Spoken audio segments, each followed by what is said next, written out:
आवर्जून नित्य नियमाने भक्तीने श्रद्धेने शालिग्रामावर अभिषेक करून भगवंताला अत्यंत भक्तीने श्रद्धेने नैवेद्य करून आरती करून तीर्थ घेतल्याने आम्हाला संतोष होतो, टाळ वाजल्याने नाही. प्रतिज्ञा करा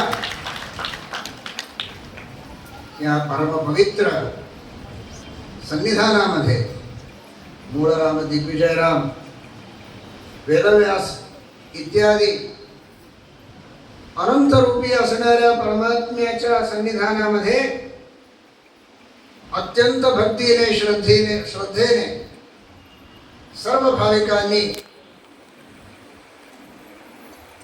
मनामध्ये घट्ट निर्धार करून प्रतिज्ञा करा. आजपासून कमीत कमी उद्यापासून घरी पूजा केल्याशिवाय राहत नाही. आम्ही अवश्य पूजा करणार, संक्षिप्तपणे असो परंतु पूजा करणार म्हणून सर्व प्रतिज्ञा करा. केलं तर तीर्थ मिळतं, नाहीतर तसंच.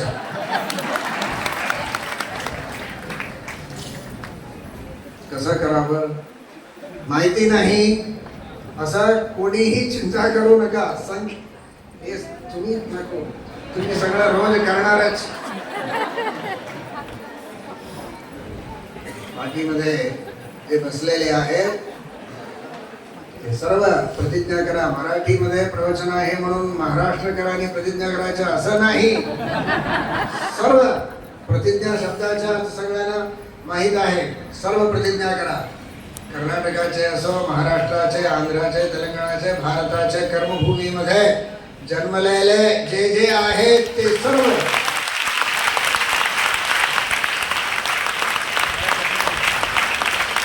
प्रतिज्ञा करा. अत्यंत संक्षिप्त नारायणाय नमः एवढेच सांगून अभिषेक करा. नारायणाय नमः सांगून तुळशी वाहा, फुलं वाहा आणि नारायणाय नमः श्रीकृष्णार्पणमस्तु म्हणून नैवेद्य समर्पण करा. नारायणाय नमः आरती करा. काय कष्ट आहे. नारायणेति मंत्रोस्ति वागस्ति वशवर्तिनी तथापि नरके लोकाः पतन्ति इत्येतद् अद्भुतम्. 4 अक्षराचं नाव आहे नारायण. चतुर्विध पुरुषार्थ द्यायला समर्थ आहे. धर्म, अर्थ, काम, मोक्ष. प्रतिज्ञा करा. उद्यापासून संक्षिप्तपणे पूजा करून कमीत कमी शक्य असलं तर विस्तृत पूजा करा. परंतु पूजा केल्याशिवाय खायचं नाही, प्यायचं नाही. भगवंताचा आदेश आहे, वेदव्यासाचा आदेश आहे, आपल्या उद्धारासाठी आहे म्हणून सांगू इच्छितो. ಎಲ್ಲ ಭಗವದ್ಭಕ್ತರು ಕೂಡ ನಿತ್ಯದಲ್ಲಿ ಸಂಕ್ಷಿಪ್ತವಾಗಿಯಾದರೂ ದೇವರ ಪೂಜೆಯನ್ನು ಮಾಡುವಂತಹ ಪ್ರತಿಜ್ಞೆಯನ್ನು ಮಾಡಬೇಕು. ಸಂಕ್ಷಿಪ್ತವಾಗಿಯೂ ದೇವರ ಪೂಜೆಯನ್ನು ಮಾಡದೆ ನೈವೇದ್ಯ ಮಾಡದೆ ತಿಂದರೆ ಬಹಳ ನಿಷ್ಠುರವಾಗಿ ಬೈದಿದ್ದಾರೆ.